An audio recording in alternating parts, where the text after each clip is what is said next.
मांगना है तो अपने बाप से मांगो, माफी मांगना है तो अपने भाई से मांगो, माफी मांगना है तो अपने बहन से मांगो। बहन इंतजार करती है शबे बारात पर मेरे भाई के कदम मेरे घर में आ जाते, वो सोचती है कि ईद के मौके पर मेरे भाई के कदम मेरे घर में आ जाते, बकरा ईद के मौके पर बहन इंतजार करती भाई के कदम मेरे घर में आ जाते। और भाई है कि जरा सी बात पर नाराज होकर बैठा है, कोई बाप से बात नहीं करता, कोई भाई भाई से बात नहीं करता, बहन भाइयों से बात नहीं करते, बहन भाई भाई बहनों से बात नहीं करता, पड़ोसी पड़ोसी से बात नहीं करता, रिश्तेदार रिश्तेदार से बात नहीं करते। और माफी मांगे सोशल मीडिया पे डाले जा रहे हैं, माफी उनसे मांगी जा रही जो तुम्हें जानते तक नहीं। और घर में अजीजों अकारिब नाराज बैठे हैं। मेरे अजीजों, इस मुबारक रात में अल्लाह सबको बख्शता है।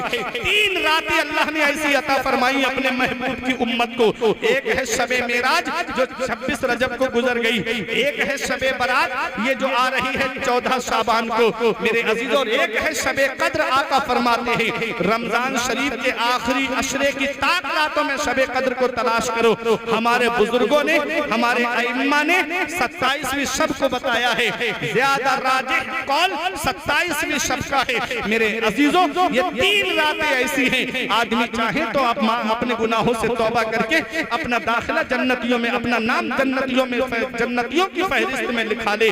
आदमी चाहे तो अपना दाखिला जन्नत में करा ले।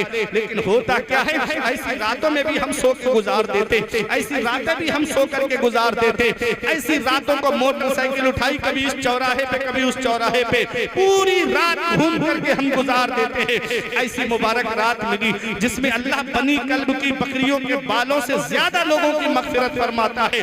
वो रात बख्शिश की रात है, वो रात छुट्टी की रात है। उस रात में अल्लाह रोजी तकसीम फरमाता है, उस रात में फैसले कर दिए जाते हैं, उस रात में सारे फैसले हो जाते हैं। किसकी कितनी जिंदगी है उस रात में फैसला हो जाता है, कौन कितने दिन जिंदा रहेगा उस रात में फैसला हो जाता है, कौन उस साल जिंदा रहेगा ये भी फैसला हो जाता है, कौन उस साल दुनिया छोड़ के जाएगा ये भी फैसला हो जाता है, किसको कितनी रोजी मिलेगी ये भी फैसला हो जाता है, किसको कितना रिस्क मिलेगा ये भी उस रात में फैसला हो जाता है। मेरे अजीजों, उस मुबारक रात में फैसले हो जाते हैं। वो बख्शिश की रात है, वो छुट्टी की रात है, वो रब की इनायतों की रात है।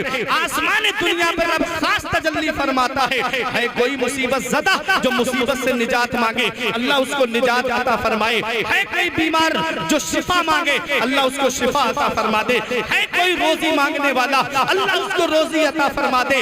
सुबह सादिक तक तुलू फजर तक ये सिलसिला चलता रहता है, रब की रहमतें जवाब देती हैं। हम तो माइल बस करम है, कोई साइल ही नहीं, राह दिखलाए किसे रह रहे मंजिल ही नहीं। मेरे अजीजों, उस मुबारक रात में अल्लाह की इबादत करना, उस मुबारक रात में कुरान की तिलावत करना, उस मुबारक रात में अल्लाह को राजी करना, उसके रसूल को राजी करना। मोबाइल घर पे रख के जाना, मस्जिद में जाकर के रब की इबादत करो, मस्जिद में जाकर के अल्लाह की इबादत करो। अल्लाह तुमसे राजी हो गया, उसका रसूल तुमसे राजी हो गया, तो जब दुनिया से जाओगे तो यही कहोगे लहद में इश्क़े रुखे शह का दाग लेके चले, लहद में इश्क़े रुखे शह का दाग लेके चले, अंधेरी रात सुनी थी चराग लेके चले। सुभान अल्लाह, सुभान अल्लाह, सुभान अल्लाह। मेरे गुलामों का नक्शे कदम है राहे खुदा, वो क्या बहक सके जो ये सुराग लेके चले। मुत्तकी बन के जाओ, परहेजगार बनकर दुनिया से जाओ। इसे पाक का मकाम क्या है, सरकार मखदूम पाक का मकाम क्या है, ये पैगाम मदरसे ही में तो मिलेगा। इसलिए अपने बच्चों को मदरसे से करीब करो, अपने बच्चों को दीनी तालीम हासिल कराओ। जब तुम्हारे बच्चों के पास में कुरान की तालीम होगी, जब तुम्हारे बच्चों के पास में दीन की तालीम होगी, फिर उसके बाद तुम अपने बच्चों को स्कूल भेजो, चाहे कॉलेज भेजो, चाहे यूनिवर्सिटी भेजो। पहले अपने मजहब की तालीम हासिल कराओ, पहले अपने मजहब का दीन उनको, पहले अपने मजहब का कुरान उनको हासिल कराओ, कुरान की तालीम अपने बच्चों को दिलाओ। फिर उसके बाद देखना तुम्हारे बच्चे किसी मोड़ पे नाकाम नजर नहीं आएंगे। जो मेरे बच्चे फारिग हो रहे हैं तलबाए किराम, 8 बच्चे हजरत हाफिज कारी शहजाद साहब की मोहब्बतें हैं, आप देखिएगा। और जो असातिज़ा हैं इस मदरसे में, उनकी मेहनत और काविश का जो समरा है, काविश का जो समरा है वो थोड़ी देर में अभी आपकी निगाहों के सामने होगा। उन बच्चों के सर पे दस्तारे हिफ्ज रखी जाएगी। कुरान उन बच्चों ने हिफ्ज किया है। कुरान हिफ्ज करना कोई मामूली काम नहीं है मेरे अजीजों। और जब कुरान हिफ्ज कर लिया उन बच्चों ने, तो अब मैं एक पैगाम मदरसे के तलबा को भी देना चाहूंगा। ये तलबा को भी पैगाम देना बहुत जरूरी है, क्योंकि इनका हाल अक्सर का ये होता जाता है कि सामने तो उस्ताद का अदब करते हैं, लेकिन पीछे उस्ताद का अदब नहीं करते। इस उस्ताद की बुराई उस उस्ताद की दरसगाह में, उस उस्ताद की बुराई उस उस्ताद की दरसगाह में, ये आजकल ज्यादा होता नजर आ रहा है। और अगर उस्ताद ने मदरसे में पाबंदी लगा दी कि कोई बच्चा मदरसे में मोबाइल नहीं चलाएगा, कोई भी बच्चा एंड्रॉइड मोबाइल लेकर के नहीं आएगा, तो यही बच्चे उस्ताद की बुराई करना शुरू कर देते हैं। यही बच्चे उस्ताद की शान में गुस्ताखियां करना शुरू कर देते हैं। तो एक पैगाम मैं इन बच्चों को भी देना चाहूंगा कि अगर तुमने इल्म हासिल कर लिया है, तुमने तालीम हासिल कर ली है, तो अब तुमको तन्हाई में हो तब भी अपने उस्ताद का अदब करना है, महफिल में हो तब भी उस्ताद का अदब करना है, मजलिस में हो तब भी उस्ताद का अदब करना है, खलबत में हो तब भी उस्ताद का अदब करना है, जलवत में हो तब भी उस्ताद का अदब करना है। उस्ताद उस्ताद होता है। और तुम भी एक पैगाम लेकर जाओ, और ये भी एक पैगाम लेकर जाएंगे कि दो लोगों से जब मुकाबला हो तो हार जाने में कामयाबी है। जब दो लोगों से मुकाबला हो तो हार जाने ही में कामयाबी है। मुकाबला जब उस्ताद से हो तो हार जाने ही में कामयाबी है, और मुकाबला जब माँ बाप से हो तो हारने में ही कामयाबी है। कभी इनसे जीतने की कोशिश मत करना, वरना हिलाक हो जाओगे। कभी इनसे आगे बढ़ने की कोशिश मत करना, वरना कहीं ऐसा ना हो कि ना दुनिया के रहो ना आखिरत के रहो। इसलिए अपने असातिज़ा का अदब करते रहना, अपने उस्ताद का अदब करते रहना। जिस इमाम का मैंने नाम लिया, इमाम आजम अबू हनीफा, उनके शागिर्द हैं इमाम ज़ुफर। अल्लामा मुस्लिम रज़ा बरकाती साहिब किबला तशरीफ फरमा है, अल्लामा सैयद मुक़ीमुर रहमान साहब तशरीफ फरमा है। हमारे ये उलमाए किराम में सबके नाम नहीं जानता, मेरा परवरदिगार सबके नाम जानता है। इन तमाम उलमा की मौजूदगी में बोल रहा हूँ। इमाम आजम के शागिर्द हैं इमाम ज़ुफर, और कई जगह आप देखेंगे, चाहे नूरुल ईज़ा हो, चाहे कुदूरी हो, चाहे शरह विकाया हो, चाहे नूरुल अनवार हो, आप फिक़ा उसूल फिक़ा की जो भी किताब होगी उसमें जगह जगह मिलता है खिलाफन ले ज़ुफर, खिलाफन ले ज़ुफर। इसमें इमाम ज़ुफर का ये इख्तिलाफ है, इस मसले में इमाम ज़ुफर ने इख्तिलाफ किया है। मेरे अजीजों, जानते हो वो कौन है? इमाम आजम अबू हनीफा के शागिर्द हैं। इनका मकान इमाम आजम के मकान से 16वीं गली में था कूफे में। लेकिन अदब का आलम देखिए, इमाम आजम के शागिर्द हैं इमाम ज़ुफर। कितनी दूर रहा होगा मकान, लेकिन अदब है कि कभी भी इमाम ज़ुफर ने अपने उस्ताद के मकान की तरफ पैर नहीं फैलाए। अल्लाह अकबर, ये अदब है इमाम ज़ुफर का। कभी अपने उस्ताद के मकान की तरफ पैर फैला करके नहीं देते। अल्लाह अकबर। और इमाम आजम के उस्ताद हैं शेख हम्माद रहमतुल्लाह अलैह। अल्लाह अकबर, जिससे अहले सुन्नत वल जमात का अकीदा साबित है। हम हनफी हैं। अगर मैं आपको वो रुबात सुना दूं, वो सनद सुना दूं, तो ईमान ताजा हो जाएगा। इमाम आजम अबू हनीफा के उस्ताद का नाम है शेख हम्माद रहमतुल्लाह अलैह। शेख हम्माद के उस्ताद का नाम है हजरत इब्राहिम नखई, और हजरत इब्राहिम नखई के उस्ताद का नाम है हजरत अलकमा, और हजरत अलकमा के उस्ताद का नाम है हजरत अब्दुल्लाह इब्ने मसूद, और हजरत अब्दुल्लाह इब्ने मसूद के उस्ताद है मदीने वाले मुस्तफा। सुभान अल्लाह, सुभान अल्लाह, सुभान अल्लाह। जब आपके उस्ताद का इंतकाल हो गया, शेख हम्माद का इंतकाल हो गया, तो इमाम आजम अपने उस्ताद के लिए घर के लिए सब्जी खरीद के मार्केट से लाते, बाजार जाते, थैला लेके। इमाम आजम है, दुनिया इमाम आजम जिनको मानती है, वो अपने उस्ताद के घर के लिए सब्जी खरीद के ला रहे हैं, अपने उस्ताद के घर के लिए खाने पीने का सामान खरीद के ला रहे हैं। एक दिन शेख हम्माद की बीबी ने कहा, ओ इमाम आजम, अब तो इमाम आजम बन गए हो, दुनिया मसाइल शरइया में तुम्हारी तरफ रुजू करती है। अरे अब तो मेरे घर की सब्जी लाना बंद कर दो, किसी शागिर्द को भेज दिया करो। तुम क्यों जाते हो? तुम आराम से मसनद पे बैठो, इमाम आजम का जवाब सुनो और नसीहत हासिल करो। इमाम आजम कहते हैं अपने उस्ताद की बीबी से, कहते हैं तो क्या हो गया कि मैं दुनिया का इमाम बन गया हूँ, पहले इस घर का गुलाम बना हूँ, तभी तो दुनिया का इमाम। सुभान अल्लाह। अदब है, ये अदब है हमारे इमाम आजम अबू हनीफा का। तो मेरे अजीज तलबा, तुमने इल्म हासिल कर लिया तो उस्ताद का अदब करते रहना। कहीं ऐसा ना हो कि मजलिस में मिल गए, तन्हाई में मिले तो हाथ चूम लिए, और जब मजलिस में उस्ताद मिला तो उसके हाथ नहीं चूमे, सीना तान के उस्ताद के सामने खड़े हो गए। कभी मजलिस में बैठो तो उस्ताद के आगे मत बैठना, उस्ताद के पीछे बैठने की कोशिश करना। मेरे अजीजों, ये अदब है, अदब। अदब का दामन पकड़े रहोगे, किसी मोड़ पे नाकाम नहीं होगे, हर मोड़ पे कामयाब नजर आओगे। मैं अपनी कामयाबी में अपने असातिज़ा की दुआएं भी देखता हूँ, अपने माँ बाप की दुआएं भी देखता हूँ। आज माँ बाप की दुआएं मेरे साथ हैं, मेरे असातिज़ा की दुआएं मेरे साथ हैं। मैं अपने हर उस्ताद का अदब करता हूँ। अल्लाह अकबर। मेरे अजीज तलबा, अगर तुमने इल्म हासिल कर लिया तो अपने उस्ताद का अदब करते रहना। तन्हाई में हो तब भी अदब करना, खलबत में हो तब भी अदब करना, जलवत में हो तब भी अदब करना। और माँ बाप है तो माँ बाप का अदब करना। माँ बाप के कभी आगे चलने की कोशिश मत करना। माँ बाप नाराज है तो उनको राजी करो। अब शबे बारात आ रही है, कब है? परसों शबे बारात है कि नहीं है? 3 फरवरी को शबे बारात है। अब इस रात में आप देखेंगे माफी नामे निकलेंगे। अब लोगों के माफी नामे शुरू हो गए होंगे फेसबुक पे, व्हाट्सएप पे, इंस्टाग्राम पे, यूट्यूब पे। अब माफी नामे निकलेंगे कि मुझसे कोई गलती हो गई हो तो मुझे माफ कर देना, मुझसे कोई खता हो गई हो तो मुझे माफ कर देना, अगर किसी का दिल मुझसे दुखा हो तो मुझे माफ कर देना। घर में बाप नाराज बैठा है, उससे माफी नहीं मांगते। बहन नाराज बैठी है, उससे माफी नहीं मांगते। भाई नाराज है, उससे माफी नहीं मांगते। रिश्तेदार नाराज है, उससे माफी नहीं मांगते। पड़ोसी नाराज है, उससे माफी नहीं मांगते। उन दोस्तों से माफी मांगी जाती है फेसबुक पर जो तुम्हें पहचानते तक नहीं, जो तुम्हें जानते तक नहीं, जो तुम्हारा नाम तक नहीं जानते, तुम उनसे माफी मांग रहे हो। माफी मांगना है तो अपने बाप से मांगो, माफी मांगना है तो अपने भाई से मांगो, माफी मांगना है तो अपने बहन से मांगो। बहन इंतजार करती है शबे बारात पर, मेरे भाई के कदम मेरे घर में आ जाते। वो सोचती है कि ईद के मौके पर मेरे भाई के कदम मेरे घर में आ जाते। बकरा ईद के मौके पर बहन इंतजार करती, भाई के कदम मेरे घर में आ जाते। और भाई है कि जरा सी बात पर नाराज होकर बैठा है, कोई बाप से बात नहीं करता, कोई भाई भाई से बात नहीं करता, बहन भाइयों से बात नहीं करते, बहन भाई बहनों से बात नहीं करता, पड़ोसी पड़ोसी से बात नहीं करता, रिश्तेदार रिश्तेदार से बात नहीं करते। और माफी मांगे सोशल मीडिया पे डाले जा रहे हैं। माफी उनसे मांगी जा रही जो तुम्हें जानते तक नहीं। और घर में अजीजों अकारिब नाराज बैठे हैं। मेरे अजीजों, इस मुबारक रात में अल्लाह सबको बख्शता है।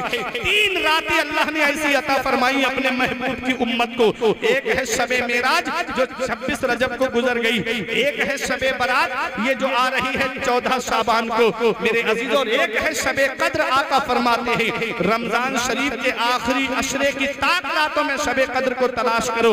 हमारे बुजुर्गों ने, हमारे अइम्मा ने 27वीं शब को बताया है। ज्यादा राजिह कौल 27वीं शब का है। मेरे अजीजों, ये 3 रातें ऐसी हैं, आदमी चाहे तो आप अपने गुनाहों से तौबा करके अपना दाखिला जन्नतियों में, अपना नाम जन्नतियों में, जन्नतियों की फहरिस्त में लिखा ले। आदमी चाहे तो अपना दाखिला जन्नत में करा ले। लेकिन होता क्या है, ऐसी रातों में भी हम सो के गुजार देते, ऐसी रातें भी हम सो करके गुजार देते। ऐसी रातों को मोटरसाइकिल उठाई, कभी इस चौराहे पे कभी उस चौराहे पे, पूरी रात घूम करके हम गुजार देते हैं। ऐसी मुबारक रात मिली जिसमें अल्लाह बनी कल्ब की बकरियों के बालों से ज्यादा लोगों की मगफिरत फरमाता है। वो रात बख्शिश की रात है, वो रात छुट्टी की रात है। उस रात में अल्लाह रोजी तकसीम फरमाता है, उस रात में फैसले कर दिए जाते हैं, उस रात में सारे फैसले हो जाते हैं। किसकी कितनी जिंदगी है उस रात में फैसला हो जाता है। कौन कितने दिन जिंदा रहेगा उस रात में फैसला हो जाता है। कौन उस साल जिंदा रहेगा ये भी फैसला हो जाता है। कौन उस साल दुनिया छोड़ के जाएगा ये भी फैसला हो जाता है। किसको कितनी रोजी मिलेगी ये भी फैसला हो जाता है। किसको कितना रिस्क मिलेगा ये भी उस रात में फैसला हो जाता है। मेरे अजीजों, उस मुबारक रात में फैसले हो जाते हैं। वो बख्शिश की रात है, वो छुट्टी की रात है, वो रब की इनायतों की रात है। आसमान दुनिया पर रब खास तजल्ली फरमाता है कोई मुसीबत ज़दा जो मुसीबत से निजात मांगे अल्लाह उसको निजात अता फरमाए। है कोई बीमार जो शिफा मांगे अल्लाह उसको शिफा अता फरमा दे। है कोई रोजी मांगने वाला, अल्लाह उसको रोजी अता फरमा दे। सुबह सादिक तक, तुलू फजर तक ये सिलसिला चलता रहता है। रब की रहमतें जवाब देती हैं। हम तो माइल बस करम है, कोई साइल ही नहीं, राह दिखलाएं किसे रह रहे मंजिल ही नहीं। मेरे अजीजों, उस मुबारक रात में अल्लाह की इबादत करना, उस मुबारक रात में कुरान की तिलावत करना, उस मुबारक रात में अल्लाह को राजी करना, उसके रसूल को राजी करना। मोबाइल घर पे रख के जाना, मस्जिद में जाकर के रब की इबादत करो, मस्जिद में जाकर के अल्लाह की इबादत करो। अल्लाह तुमसे राजी हो गया, उसका रसूल तुमसे राजी हो गया, तो जब दुनिया से जाओगे तो यही कहोगे, लहद में इश्क़े रुखे शह का दाग लेके चले, लहद में इश्क़े रुखे शह का दाग लेके चले, अंधेरी रात सुनी थी चराग लेके चले। सुभान अल्लाह, सुभान अल्लाह, सुभान अल्लाह। गुलामों का नक्शे कदम है राहे खुदा, वो क्या बहक सके जो ये सुराग लेके चले। मुत्तकी बन के जाओ, परहेजगार बन के दुनिया से जाओ। कुरान क्या सिखाता है? कुरान एक सच्चा इंसान बनाता है इंसान को, मदरसा एक कामिल इंसान बनाता है इंसान को। मेरे अजीजों, मदरसे में कुरान का पैगाम दिया जाता है, कुरान हदीस का पैगाम दिया जाता है। मदरसे के अंदर इंसान को कामिल इंसान बनाया जाता है, ऐसा इंसान बनाया जाता है कि किताब में देख करके आप देख लीजिएगा कि मोमिन किसे कहते हैं, और मदरसे में पढ़ाने वाले आलिम को देख लीजिए, मदरसे में पढ़ने वाले तलबा को देख लीजिएगा, तब आपको एहसास हो जाएगा कि मदरसे के अंदर क्या पैगाम दिया जाता है। ये मदरसे दहशतगर्दी का अड्डा नहीं है, ये मदरसे कामिल इंसान बनाने का जरिया है। इसलिए मदरसों से करीब हो जाओ। मदरसे में 8 बच्चों ने कुरान पाक हिफ्ज़ किया है, ये 8 हैं। अगर आपका साथ रहा तो आने वाले वक्त में 8 के डबल भी हो जाएंगे। और अगर एक बच्चा भी इनमें से ऐसा निकल गया कि जिसने जाकर के दीन का काम जहां जहां भी किया, तो समझ लो वो तमाम लोगों के लिए बख्शिश का जरिया बन जाएगा। जिसने ताउन किया उसकी भी बख्शिश का जरिया बन जाएगा, जिसने सपोर्ट की मदरसे को उसकी भी बख्शिश का जरिया बन जाएगा, जिसने साथ दिया मदरसे में पढ़ाने वालों का उसकी भी बख्शिश का जरिया बन जाएगा। क्योंकि एक हाफिज कुरान 10 ऐसे लोगों की शफाअत करेगा क़यामत के दिन जिनके ऊपर जहन्नम वाजिब हो गई होगी, जहन्नम का टिकट कट गया होगा। अल्लाह अकबर। तो सोचिए आप, अगर बाअमल हाफिज कुरान है तो उसको ये इनाम मिलेगा क़यामत में कि वो 10 ऐसे लोगों को जन्नत लेकर जाएगा जिनके ऊपर जहन्नम वाजिब हो गई है। ये तो उनका हाल है जिनके ऊपर जहन्नम वाजिब हो गई थी। माँ बाप को अल्लाह क्या देगा? माँ बाप जिन्होंने औलाद की जुदाई का गम बर्दाश्त किया, माँ ने बचपन में अपनी औलाद की जुदाई का पत्थर अपने सीने पे रखा, तो माँ बाप को क्या मिलेगा? तो सुनो, माँ बाप को क़यामत के दिन अल्लाह ताला एक ऐसा ताज अता फरमाएगा जिसकी रोशनी आसमान के सूरज से भी ज्यादा होगी। ये मेरी आखिरी बात है, मैं बैठने जा रहा हूँ। आसमान का सूरज आपने देखा? मैं जब यहाँ पर आया था तो मुबारक तो वो बता रहे थे कि कल बहुत सर्दी थी, आज सूरज निकला है। सर्दी थी ना कल, आज सूरज निकला। तो आज दोपहर में जब हम सैयद साहब के पास आए, मुलाकात हुई रुपहड़िया बॉर्डर पर, तो ऊपर नजर नहीं मिलाई जा रही थी सूरज से। सर्दी चल रही है ना, और ये सूरज चौथे आसमान पर है, और इसका मुंह हमारी तरफ नहीं है, इसका मुंह ऊपर है, उल्टा है हमारी। तब हम इस सूरज से नजर नहीं मिला सकते, तब हम इस सूरज से नजर नहीं मिला सकते इसकी रोशनी के सामने। अब जरा देखिए, मेरे आका फरमाते हैं, मन क़रअल कुरआन व अमिला बिमा फीह उलविसा वालिदाहु ताजन यौमल क़ियामती दौअहु अहसनो का दौअ शम्स। आका फरमाते हैं, जो कुरान पढ़े और उस पर अमल करे तो अल्लाह ताला क़यामत के दिन उसके माँ बाप को ऐसा ताज अता फरमाएगा जिसकी रोशनी आसमान के सूरज से भी ज्यादा होगी। इतना अच्छा ताज और ऐसा ताज कि जिसकी रोशनी आसमान के सूरज से भी ज्यादा होगी। दूर से उनके सरों पे ताज नजर आएंगे, लोग कहेंगे ये कौन है जिनके सरों पे नूरानी ताज चमक रहे हैं? तो फरिश्ते कहेंगे ये वो माँ बाप हैं जिन्होंने अपने जिगर के टुकड़े को मदरसे में भेजा, जिन्होंने अपने लखते जिगर को मदरसे में भेजा, टूटी हुई चटाई पे देखा उसको फटे हुए लिबास में देखा, अपने बच्चे को मदरसे का खाना खाते हुए देखा, लेकिन फिर भी जुदाई उनकी बर्दाश्त करके अपने बच्चे को आलिम दीन बनाया, अपने बच्चे को हाफिज कुरान बनाया। और जब ये हाफिज कुरान बन गए, इनके माँ बाप ने सब्र किया, इनके माँ बाप ने अपने बच्चों की जुदाई को बर्दाश्त किया। अल्लाह ताला ने आज कयामत में इनको ये इनाम अता फरमाया है कि उनको तो वो इख्तियार दिया कि 10 ऐसे लोगों की शफाअत करें जिनके ऊपर जहन्नम वाजिब हो गई, और माँ बाप को ये इनाम अता फरमाया कि अल्लाह ने माँ बाप के सर पे ऐसा ताज रखा है जिसकी रोशनी आसमान के सूरज से भी। तो जिनके बच्चे हाफिज कुरान बने वो किस्मत वाले, जिनके बच्चों ने कुरान हिफ्ज किया वो नसीब वाले, जिनके बच्चों ने कुरान को हिफ्ज कर लिया वो मुकद्दर वाले। कि दुनिया में तो हाफिज के बाप कहलाएंगे ही, हाफिज साहब के वालिद साहब जा रहे हैं, और कयामत के दिन अल्लाह ताला तुम्हें वो ताज अता फरमाएगा जिसकी रोशनी आसमान के सूरज से भी ज्यादा।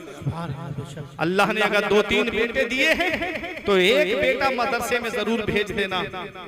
कहीं ऐसा ना हो, कहीं ऐसा ना हो कि कोई कब्र पे फातिहा पढ़ने वाला तक नसीब ना हो। अगर अल्लाह ने 3 बेटे दिए हैं तो एक को आलिम या हाफिज जरूर बना देना। मैंने दुनिया का जायजा लिया है कि जब बाप के इंतकाल का वक्त करीब आता है तो कोई यासीन शरीफ पढ़ने वाला तक नहीं होता।